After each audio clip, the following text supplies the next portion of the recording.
So if I was to say to you, taking all what you've discussed and all your experience, what 3 tips would you give a sports organization who's starting to create a commercial plan? What would those tips be? Well, to be honest, the obvious one, if you think about it, also what you said is have a plan.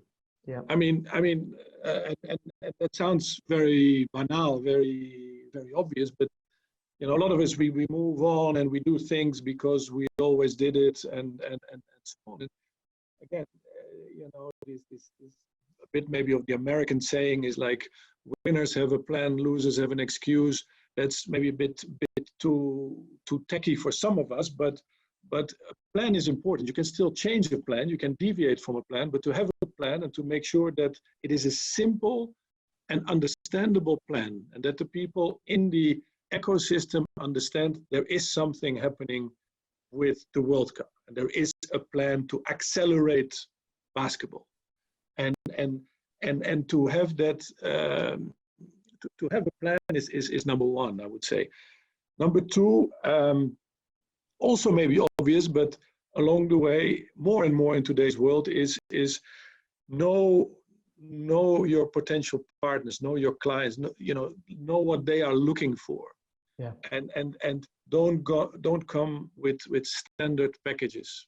That was possible maybe in the 80s, in the 90s, to say this is our package and it is 20 tickets and 3 boards, and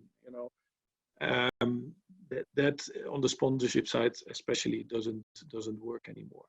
And that's also difficult because a lot of companies, they will say, well, you need to address our marketing objectives, but not so many of them are prepared to sit down with you to give you a briefing for this as well.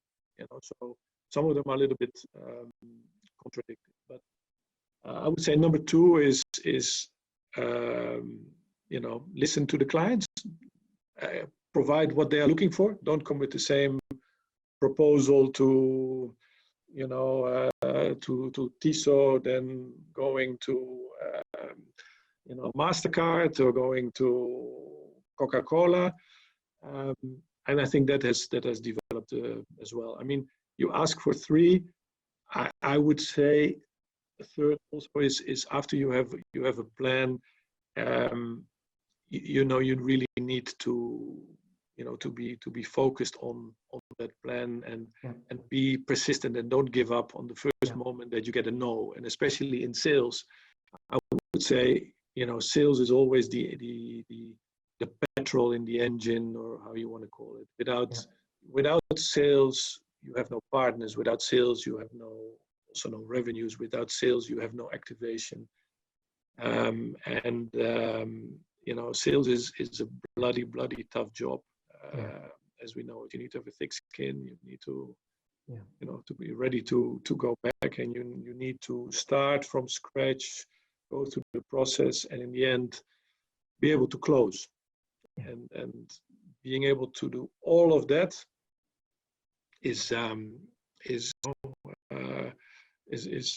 requires a lot of energy, and also a lot of different skills.